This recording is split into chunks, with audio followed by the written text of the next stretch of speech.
Buenas noches. La noticia de hoy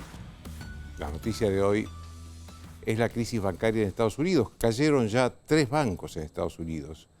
Y la pregunta que todos nos hacemos es, ¿esto se va a contagiar a las otras instituciones bancarias de Estados Unidos, al resto del mundo? ¿Cómo nos va a afectar a la Argentina? Pero de este tema voy a hablar con Juan Carlos de Pablo. Y cuando habla el maestro, el resto se calla. Así que yo me voy a callar hasta hablar de este tema, hasta preguntarle a él sobre este tema. Sí quiero hablar antes de algo que pasó anoche en Los Ángeles. La película argentina 1985 no ganó el Oscar. Y la verdad que por primera vez en mucho tiempo había una unanimidad en la Argentina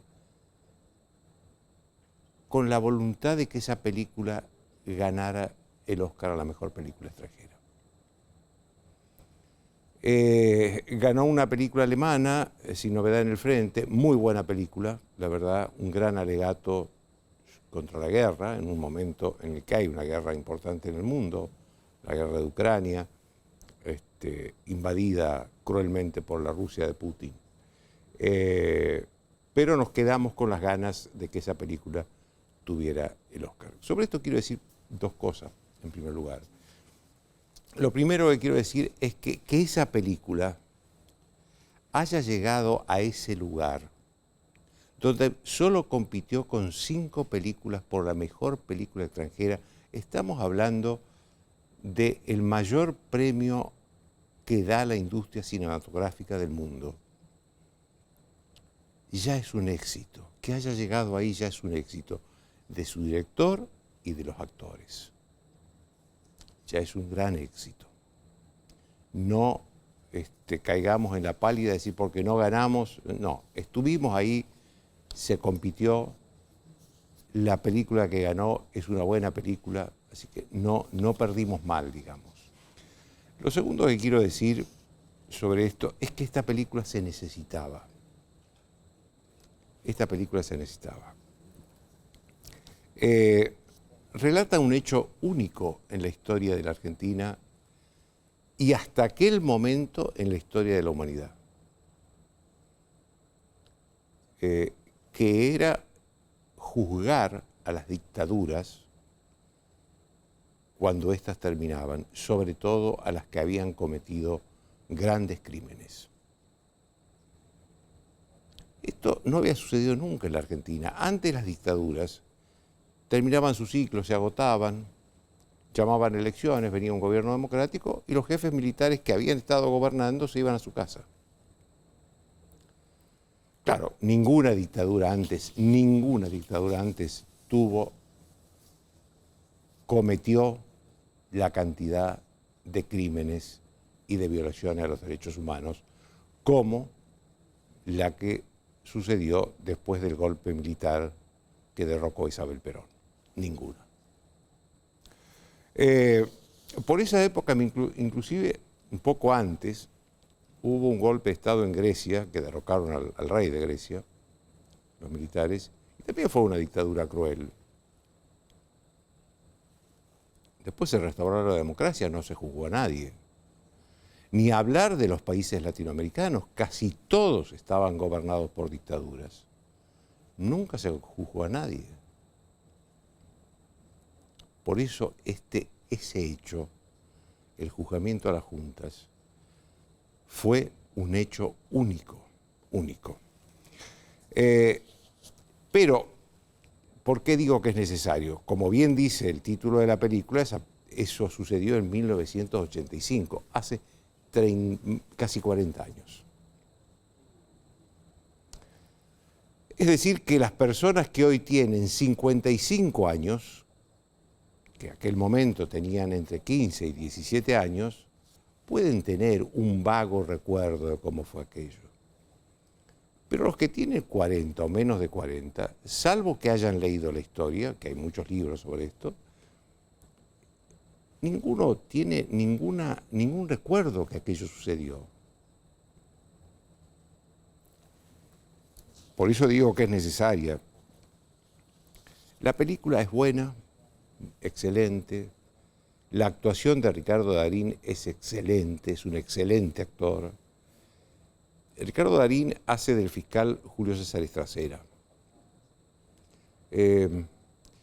Estracera fue un hombre entrañable, la verdad. Porque no solo fue un gran fiscal, sino que fue un buen hombre y honesto. Estracera vino muchísimas veces a este programa. Y yo me acuerdo que él murió viviendo de su jubilación y de algún trabajo que hacía como abogado. Nunca se enriqueció, nunca se enriqueció. Esto fue Estracera. Y la película está centrada fundamentalmente en la figura de Estracera. Sin embargo, hay que señalar también con objetividad algunas cosas que le faltan a la película. Algunas cosas que le faltan a la película. Obviamente es una película, no es un libro de historia, no tiene la obligación de ser rigurosa con la historia. Hoy un colega de acá me decía, bueno, siempre en estas películas que se inspiran en hechos reales, el director y los guionistas tienen un margen para ficcionar. Esto es cierto, pero hay datos que tendrían que haber estado. El primero de ellos es que se pasa muy rápido, muy ligeramente, sobre el papel que cumplió la CONADEP, la Comisión Nacional de la Desaparición de Personas. Es una comisión de gente notable que creó Alfonsín, la creó Alfonsín,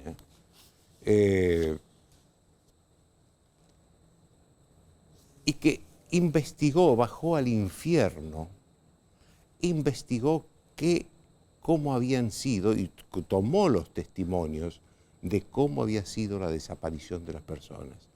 Las víctimas, tenían todo, la CONADEP tenía todo. El juicio a las juntas está basado en el trabajo de la CONADEP. Sin el trabajo de la CONADEP hubiera sido muy difícil el juicio, porque el margen de tiempo que tenían los jueces era muy corto, eran 4 o 5 meses nada más. Empezar ellos la investigación hubiera sido imposible. Felizmente tenían el trabajo de la CONADEP que los ayudó a conseguir los testimonios, los casos. La CONADEP tuvo a 2 mujeres como motores de la investigación. 2 mujeres que yo valoro mucho. Una fue Magdalena Ruñanzú, una amiga que murió hace pocos meses, y la otra fue Graciela Fernández Meijide, que todavía lucha por la libertad, los derechos humanos y la independencia de la justicia. Por esas 3 cosas, libertad, derechos humanos e independencia de la justicia, Graciela Fernández Meijide sigue luchando. Creo que la película es injusta con Antonio Trócoli, que fue el ministro del Interior de Alfonsín. Me consta que Trócoli fue un hombre de la democracia y leal a su presidente. Un hombre democrático y leal. Fue las dos cosas. Y también es injusta cuando pasa muy por arriba la figura de Alfonsín. Ese juicio a las juntas se hizo por una decisión personal de Alfonsín y por un decreto que Alfonsín firmó.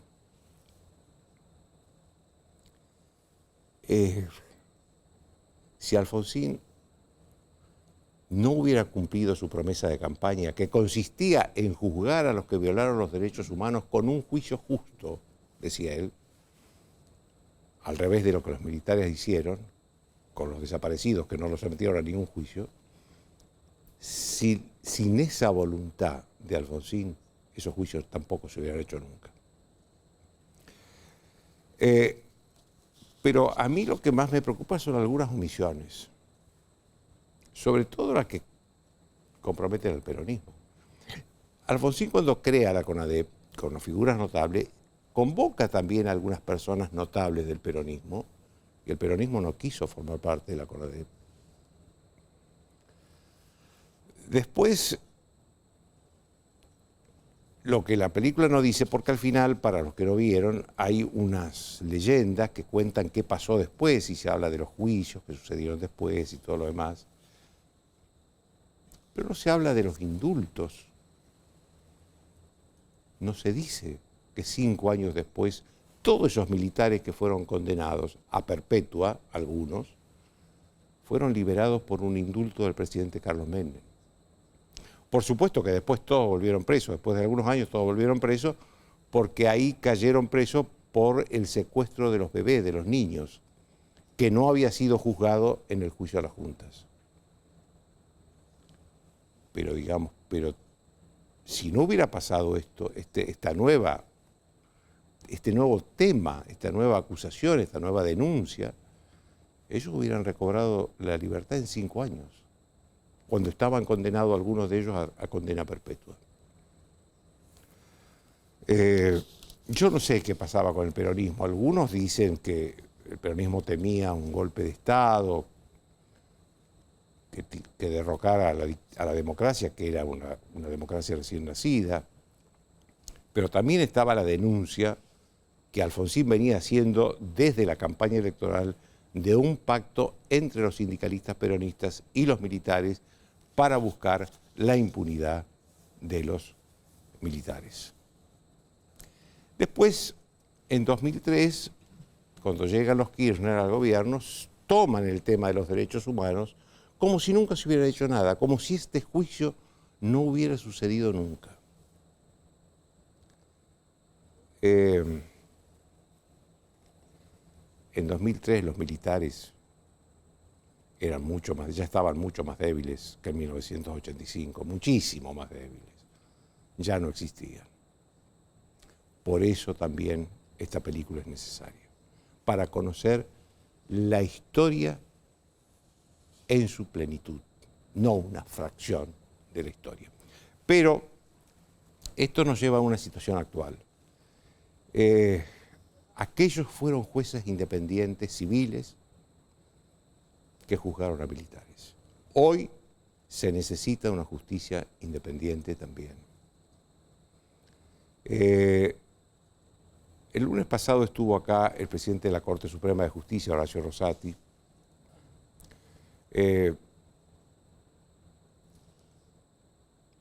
Pocos días después de que había estado en la Asamblea Legislativa cuando habló Alberto Fernández, a mí me llamó la atención mucho el contraste entre ese hombre, Rosati, sereno, tranquilo, moderado en sus respuestas, sensato en cuanto en lo que respondía en el respeto a la ley y a la Constitución. El contraste con un presidente desaforado que les gritaba a él y al vicepresidente de la Corte, Carlos Rosenkrantz, que los tenía al lado, y los apuntaba con el dedo. Ese contraste me pareció terrible. La serenidad, la templanza frente al desequilibrio y a los insultos. Como les decía, sin una justicia independiente aquel juicio no se pudo haber hecho jamás, al juicio a las juntas. Ahora se necesita una justicia independiente. Son otros delitos, obviamente, no tienen la gravedad de aquellos, pero son delitos que interpelan al poder.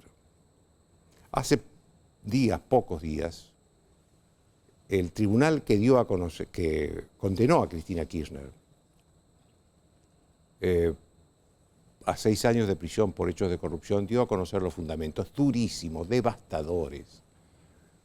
Relata ese tribunal, en esos fundamentos, relata cómo se hicieron los negocios entre los Kirchner y Lázaro Báez durante 12 años.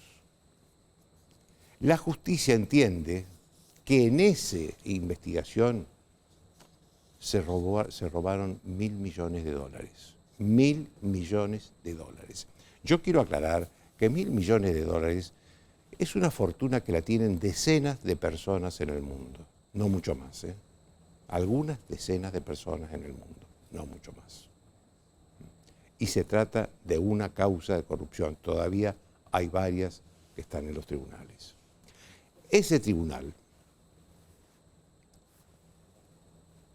que la condenó y que escribió tan duros fundamentos, es el mismo tribunal al que Cristina Kirchner insultó y gritó cuando tuvo el momento de su alegato. Fue aquella vez que dijo que la historia ya le había juzgado y que por lo tanto no le importaba lo que esos jueces dijeran. Ahora sí está preocupada por lo que esos jueces decidieron. Sin embargo, los jueces no se amedrentaron y tomaron la decisión que consideraban correcta. Punto. Cristina Kirchner no está proscripta. No está proscripta porque para que esa sentencia esté firme van a pasar varios años. En esto yo debo coincidir con una cosa que dijo hoy Aníbal Fernández, el ministro de Seguridad, que contestándole a Cristina Kirchner y a los seguidores de ella, dice, pues pónganse de acuerdo, porque por un lado dicen que está proscripta y por otro lado dicen lucha y vuelve a la presidencia. ¿Está proscripta o no está proscripta? No está proscripta. Ni lo va a estar durante un tiempo largo. Es un relato en el que nadie cree. Después de una breve pausa, Juan Carlos de Pablo.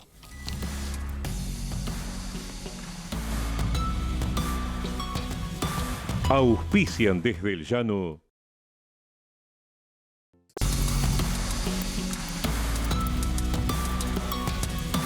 Galate un verano panorámico, gastronómico, folclórico, histórico y utópico. Córdoba siempre mágica. Córdoba siempre mágica. Verano fantástico. Todos sabemos lo que representa para la logística de una empresa una flota moderna de vehículos. Por eso, a la hora de renovar el parque automotor, piense en el especialista. Adrián Mercado, Subastas Online.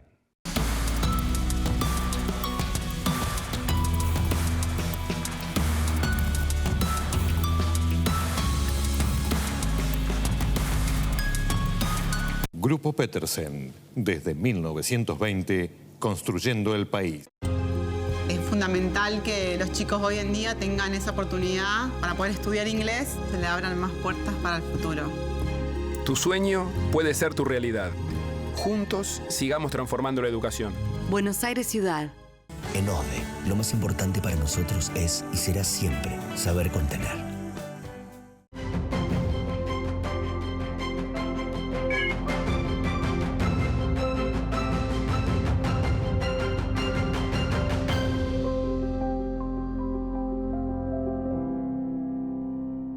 Adrián Mercado presenta su nuevo sistema de subastas online. Desarrollamos un sistema más rápido, más fácil, que te permite participar desde cualquier lugar del país. Si querés que tu empresa crezca, elegí Adrián Mercado.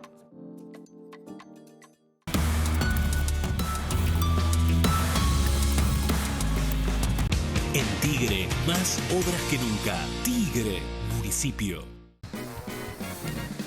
Me olvidé de pagar la luz que vence hoy. Tenés la app Ciudad para pagarlo online sin vueltas. En el Ciudad tenés todo para operar de manera simple, ágil y segura. Entrá al Ciudad, vení al banco que te banca. A la suerte hay que ayudarla. Con el Kini estás a 6 pasos de tus sueños. ¿Qué esperás para cumplirlos? 654-321 Kini 6.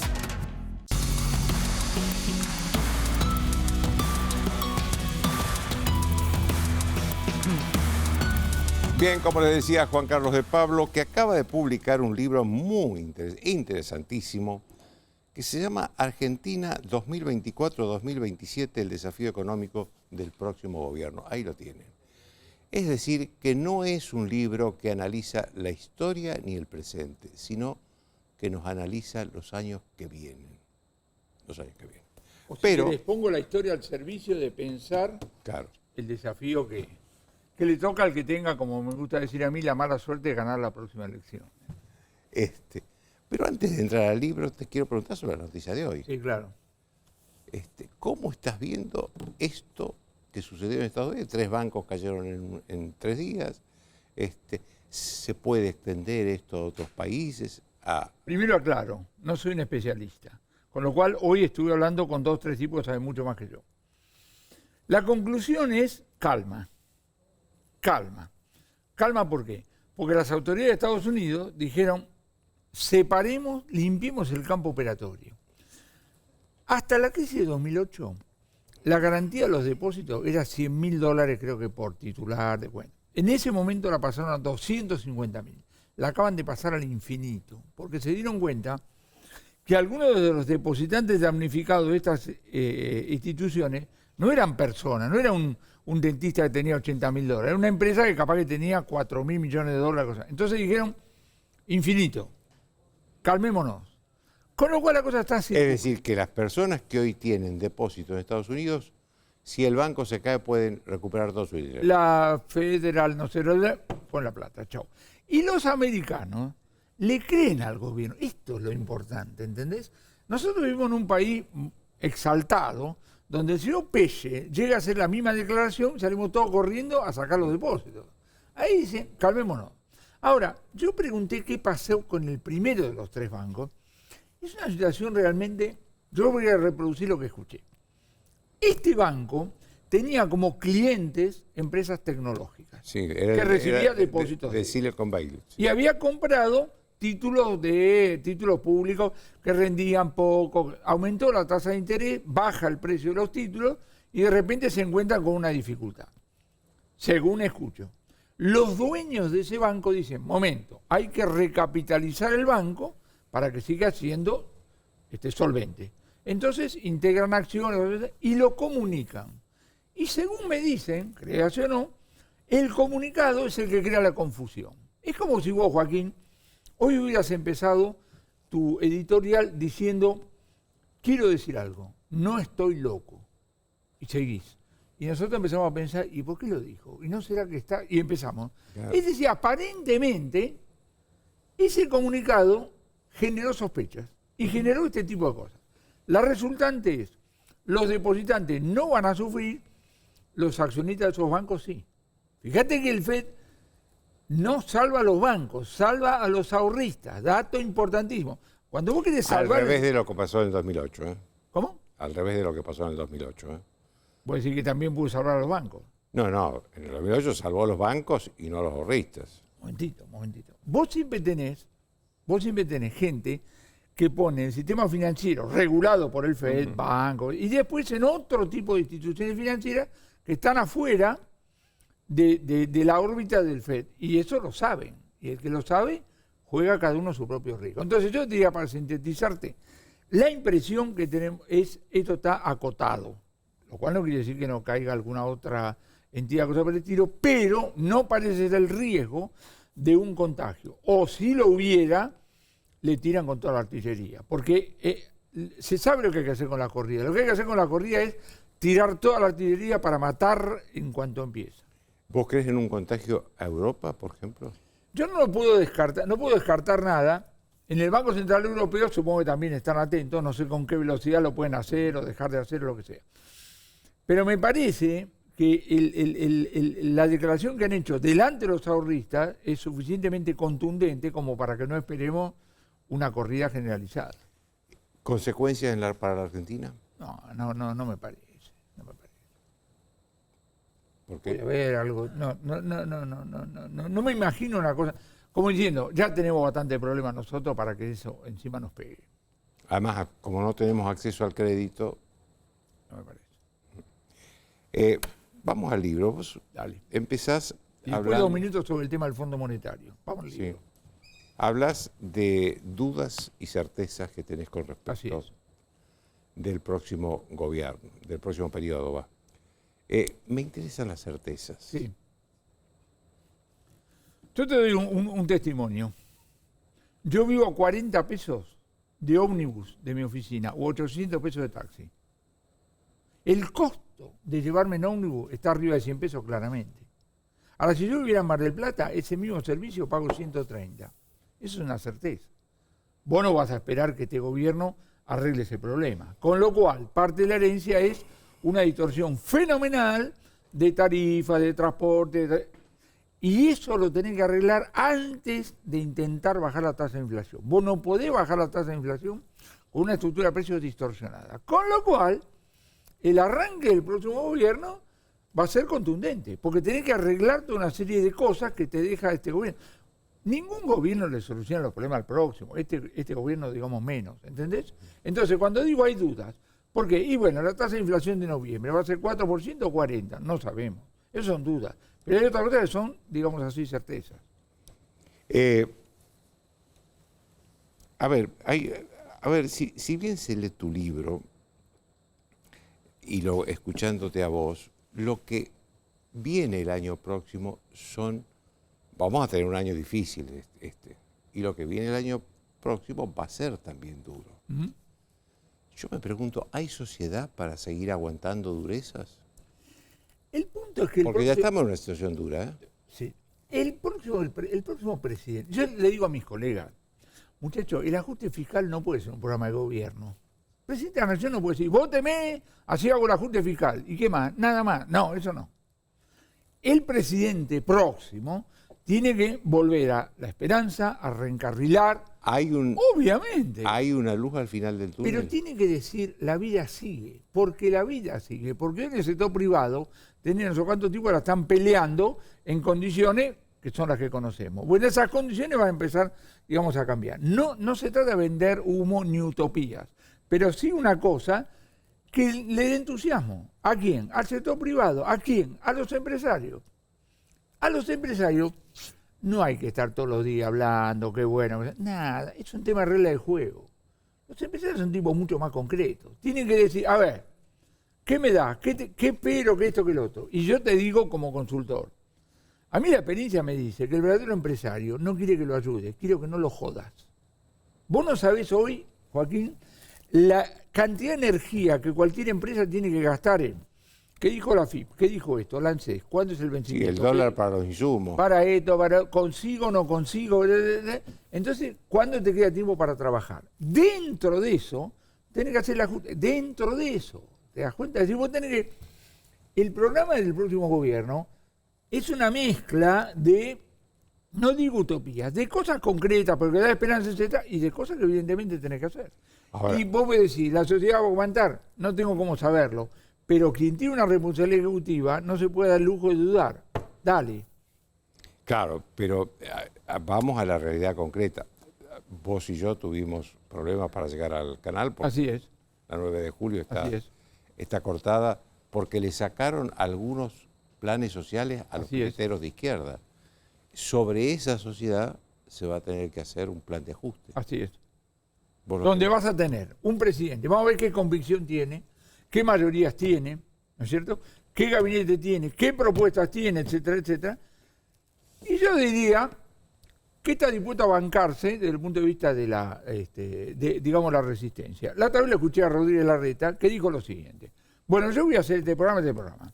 Me ocupa la 9 de julio, muy bien. Ocúpela, un día, 2 días, 3 días, vamos a ver. Es decir, la política y la política económica es una gigantesca pulseada acá. Si vos empezás diciendo no se puede hacer nada, estamos sonados. Ahora, si vos decís, llego acá con el lanzallamas, acá llegó papá, no, ni una cosa, digamos, ni la otra. Yo estoy convencido, es el complemento de ese libro, porque la sustancia de la política económica vos la tenés que hacer con hojas múltiples, la tenés que cambiar. Yo estoy convencido que acá, en cada tema tenés que ir a hablar con los tipos que realmente lo conocen y hablar de cosas específicas. Reforma laboral es un tema de legislación, jurisprudencia, industria del juicio, juntas médicas. ¿De qué estamos hablando? Es lo mismo en esta provincia, ¿entendés? Entonces lo que digo es, los tipos que están trabajando en los equipos, ayudando, tienen que trabajar cosas concretas. La política económica es un conjunto de proyectos de ley, resoluciones, comunicados del Banco Central, etcétera. Lo demás, y hay que trabajar con la postura de la política. Yo sabés cómo le enseño a los alumnos trabajar en política económica. El jefe de la guardia del hospital. Es un señor que está sentado, tranquilo, chocan 2 colectivos, le tiran ahí nomás 40 heridos, y el tipo no pregunta nada, tiene que clasificar, tiene que tomar decisiones muy jodidas, con información muy parcial, con el tiempo en contra, rodeado de tipos que lo quieren matar. Hace poco lo escuché al titular del SAME, que es uno de mis ídolos, quien me explicó que como parte del uniforme, acá en las mangas tienen tiras negras, blancas, verde, amarilla y roja. Y van mirando los seres humanos que están ahí, y entonces ven uno negro, ¡pum!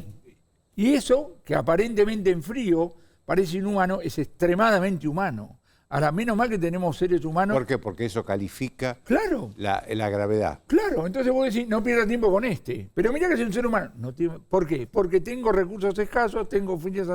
En política económica es casi igual. Entonces, vos le tenés que decir a los que están trabajando en política económica, muchachos, trabajen con cosas concretas. Yo digo, en política económica práctica, las balas son de verdad, no son de fogueo. Pensá, no te equivoques, miralo, etcétera, etcétera. Y finalmente, lanzate, cruzá los dedos, rezá, no sé cuántas cosas. Pero hay una dinámica individual. Yo estoy convencido que vos tenés muchas... Argentina es un país de energías distraídas. Cuando yo te digo, el empresario, vos agarrás a un empresario, decís, ¿vos qué hiciste hoy? Tomé 40 decisiones. 40 decisiones sí. Ayer, de las 40, ¿cuántas creías que iban a tomar? Y no sé, 10, 30 fueron sorpresas. Mañana, de las 40 que adoptaste, ¿cuántas vas a tener que decir? 25. Nadie inventa el contexto. Vos tenés un contexto. Hoy, de gobierno que te está terminando, tenemos un periodo de debilidad de 2 años, porque perdió la elección de 2021, fue muy importante. Entonces tenés un languidecimiento de 2 años. El presidente lo acaba de describir, la vicepresidenta lo acaba de describir. ¿Qué miran Massa y Rubinstein para orientarse? Es difícil hacer política económica en la Argentina, ¿viste?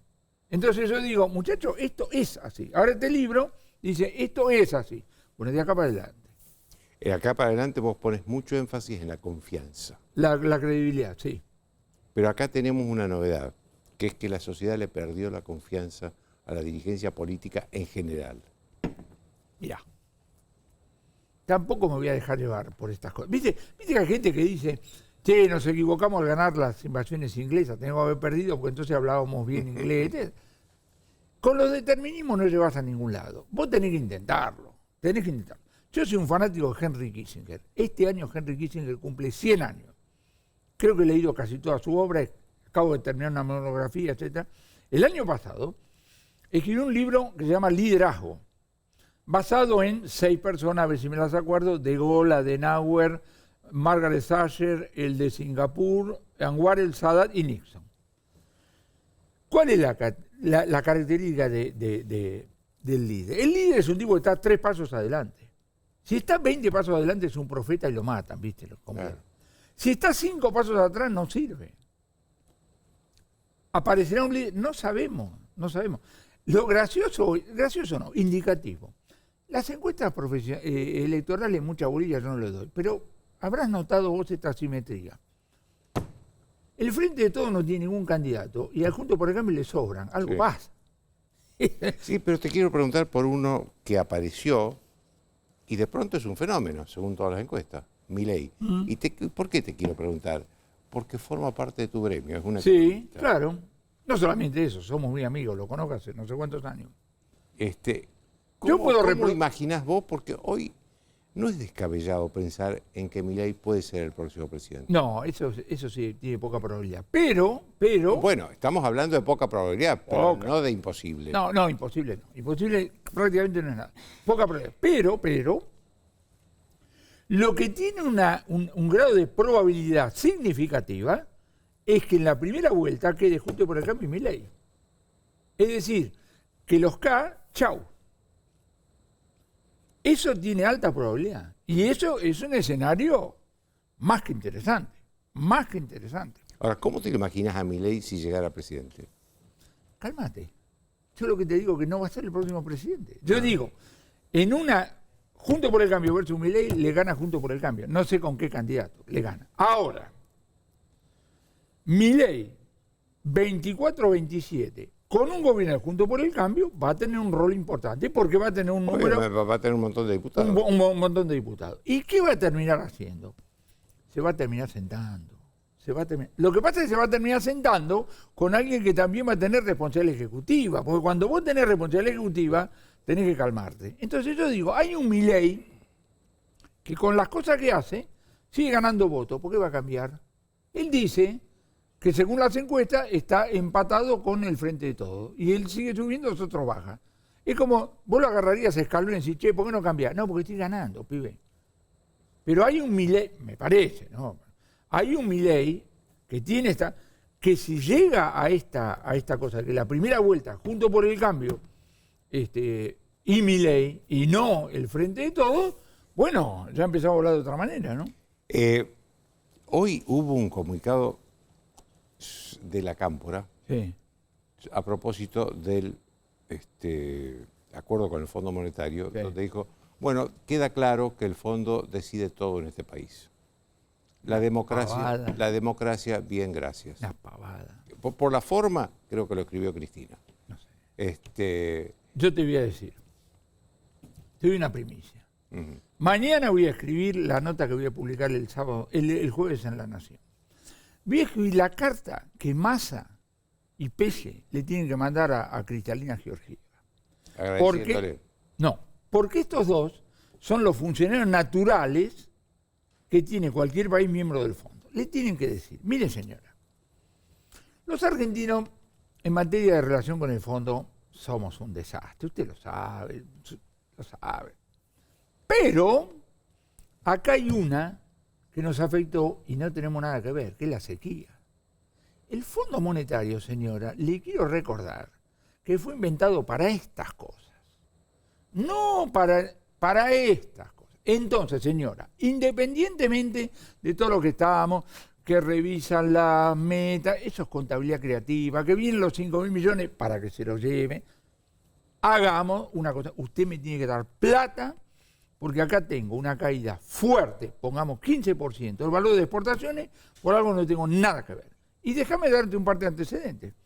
Cuando se produjo en 1973 el primer shock petrolero, el Fondo Monetario inventó lo que llamaban las oil facilities, las facilidades petroleras. Porque un país que importaba petróleo, de repente la cuenta se le multiplicó por 4. ¿Y qué cree que haga? Ahí está. Segundo, Antonio Cafiero, cuando fue ministro de Economía, octubre del 75, fue al Fondo Monetario. Como no quería pagar el costo político que le dijera, entonces dijo, bueno, a ver, vamos a rascar la cacerola, a ver qué tenemos. Y entre otras cosas, encontraron que había un acuerdo, un préstamo por caída de exportaciones donde no tenía nada que ver. Los ingleses, cada tanto, descubrían aftosa en la carne argentina y cerraban. Con lo cual tuvimos un problema, además de todos los problemas que había en ese momento, de caída de exportaciones. Y tengo entendido que es así. ¿Qué le tenemos que decir al ministro de Economía, al presidente del Banco Central? Muchachos, vayan al Fondo Monetario y junto a las negociaciones de todo lo que pasó, no me importa nada, digan, sí, acá tenemos un problema real del cual no tenemos la culpa. Es como si vos me encontrás ahí tirado en la calle, porque tropecé, estoy herido, y me echás en cara, no usas corbata, no haces esto, y yo te voy a mirar dolorido, y ahora me lo decís, no es el momento. Yo insisto, estoy hablando muy en serio. El Fondo Monetario tiene que tener entidad política para elevar la puntería y darse cuenta lo que es una necesidad, producto de las groserías que hacemos, y una necesidad absolutamente real. Es como si vos no le dieras hoy, guardando la distancia, un préstamo a Ucrania. Viene el tipo y dice, imagínate un funcionario del Fondo Monetario y dice, usted no ha cumplido las pautas del tercer trimestre. Perdón, venga conmigo, porque vamos a recorrer, se agarra con un barrio acá, mire todo lo que es. ¿Entendés? Lo nuestro no es Ucrania, pero es algo muy cuantitativamente muy significativo y en esta no tenemos nada que ver. Déjame que te haga una última pregunta. ¿Qué le dirías vos el día del triunfo al próximo gobierno? ¿Al próximo gobierno? Habla claro. Tener un solo ministro de Economía, tener una buena lectura del mundo con el cual vas a interactuar, ser cuidadoso con las decisiones que vas a tomar en materia económica, esto de las reformas, las no reformas, que sé cuánto, tener en cuenta lo que dicen los ministros desde el punto de vista de la secuencia, que sé cuánto, pero junto con eso, dame la esperanza. Decir, la vida sigue. ¿Por qué? Porque la vida sigue. Es increíble. Mirá, vos viste cada tanto que hay gente que dice que con menos de 200.000 pesos no se puede vivir, ¿no? Yo siempre le digo, perdón, si usted dice eso, es porque usted gana 500.000 pesos. Porque si usted ganara 120.000 pesos, no diría esa pavada, ¿entendés? Hay mucha gente que dice, no, no damos más, no. Calma. La mala lectura es la capacidad de aguante de la población es infinita. Esa es la mala lectura. La buena lectura es la gente se levanta todos los días a ver cómo le encuentra la vuelta y dale. Y se va a encolumnar. Lo que no quiere decir que automáticamente te vayan a creer, porque llegamos cansados. Pasó 2015. Con lo cual, un nuevo gobierno de Fruto por el Cambio no le vas a dar tanto el beneficio de la duda. Pero tampoco te vas a quedar 4 años esperando. Muchas gracias, Juan Carlos, como siempre. Chao, querido. Hasta cualquier momento. Una pausa y Hernán nos va a dar.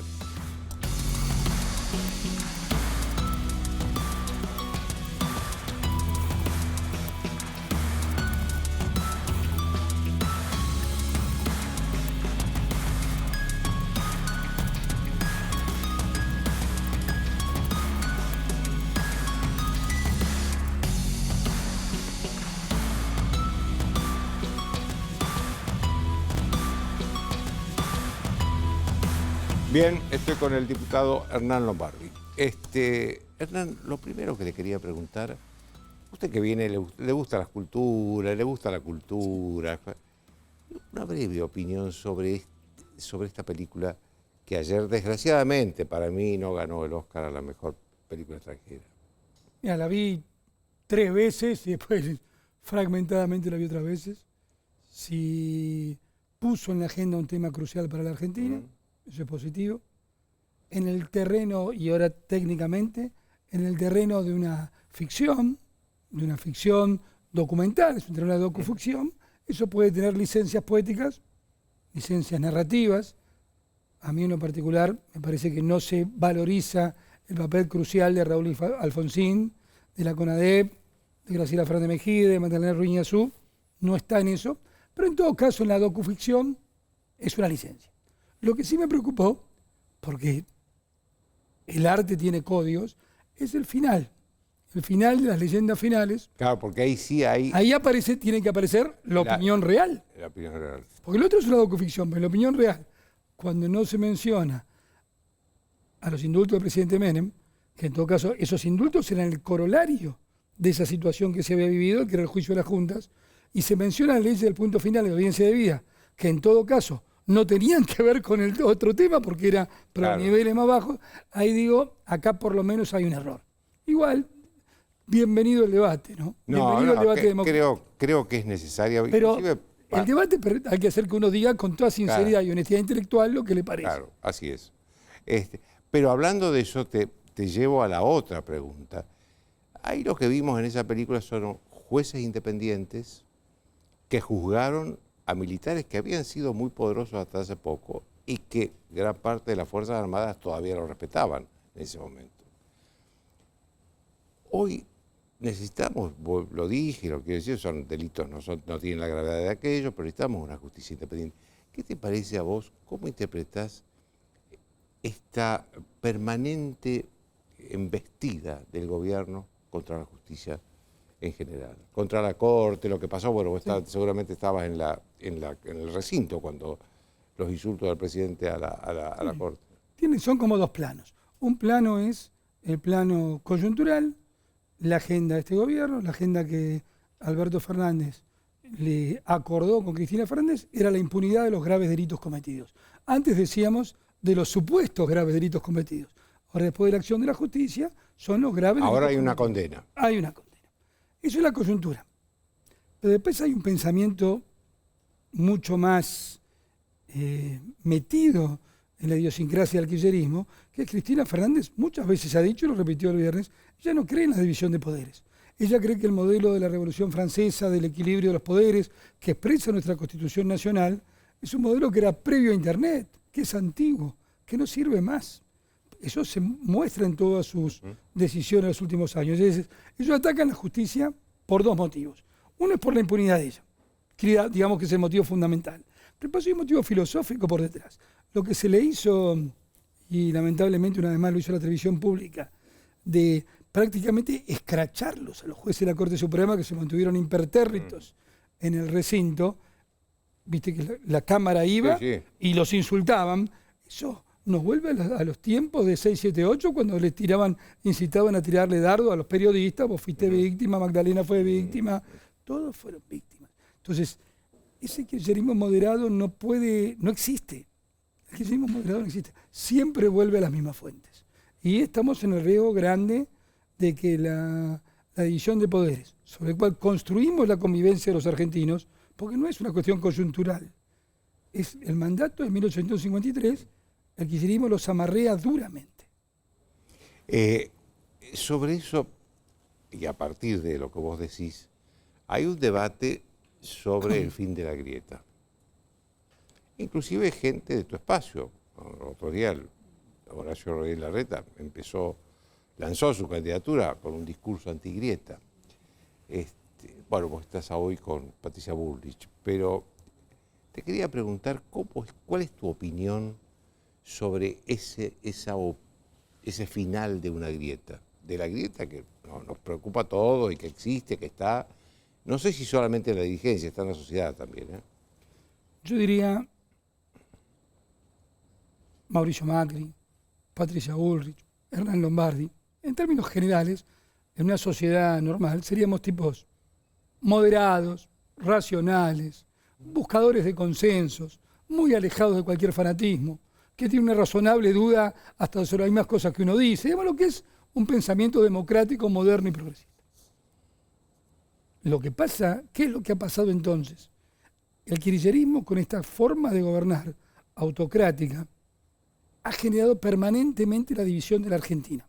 Ha tirado tanto de la cuerda, movido tanto de la alfombra, que estas personas, que serían una sociedad normal, racionales, democráticas, progresistas, buscadoras de consensos, te quieren hacer aparecer como fanáticos. Entonces no es grieta, hay un kirchnerismo que gobierna de una forma autocrática para intentar imponer su modelo de poder sobre el resto. Y hay ciudadanos que se defienden y defienden la República y la democracia. A mí lo que no me gusta a veces, cuando se caratula mal y no se profundiza sobre la idea, es como que hubiera una ficción que hay dos orillas igualmente culpables. No, hay un kirchnerismo que es un modelo autocrático, como siguiendo mucho las teorías de algunos populismos de derecha europeos, que fracciona y divide la sociedad.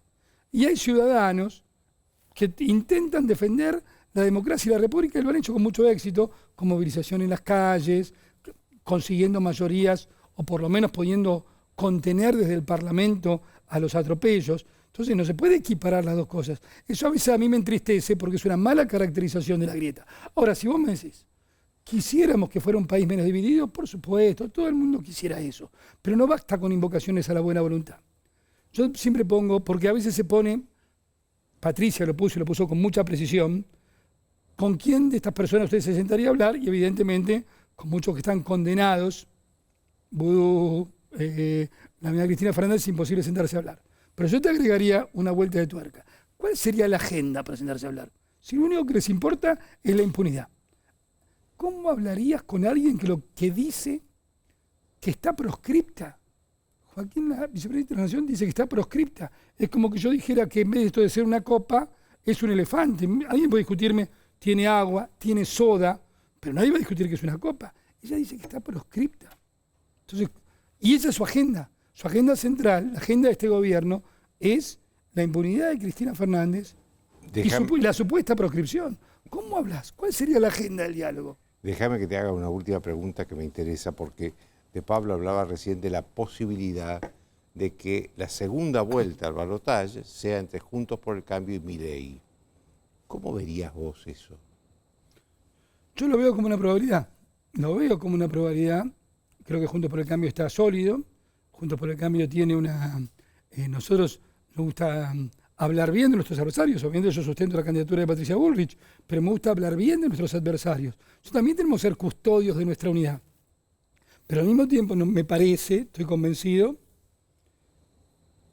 voy a decirlo, hoy Milei prácticamente así como está, es un castor en Tierra del Fuego. No tiene adversarios naturales. Naturalmente crece. Yo no simpatizo con muchas de las cosas que él propone, pero ha introducido en la agenda pública cuestiones que son de indudable valor. ¿Viste? Entonces yo veo una tendencia al crecimiento. ¿Es lo que me gusta? No, yo creo que Juntos por el Cambio, pero pero no soy agresivo con nadie. Te agradezco mucho, Hernán. Una pausa.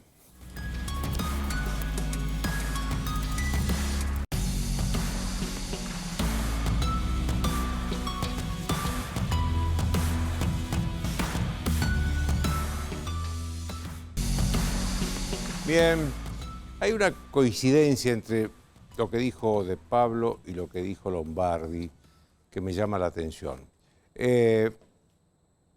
Y eso que De Pablo es un hombre apolítico, apartidario, digamos, no pertenece a un espacio político. Lombardi sí pertenece a Juntos por el Cambio. Y los dos coincidieron en que no puede descartarse hoy una segunda vuelta, un balotaje entre Juntos por el Cambio y Milei. Algo impensado hace 10 meses, 5 meses.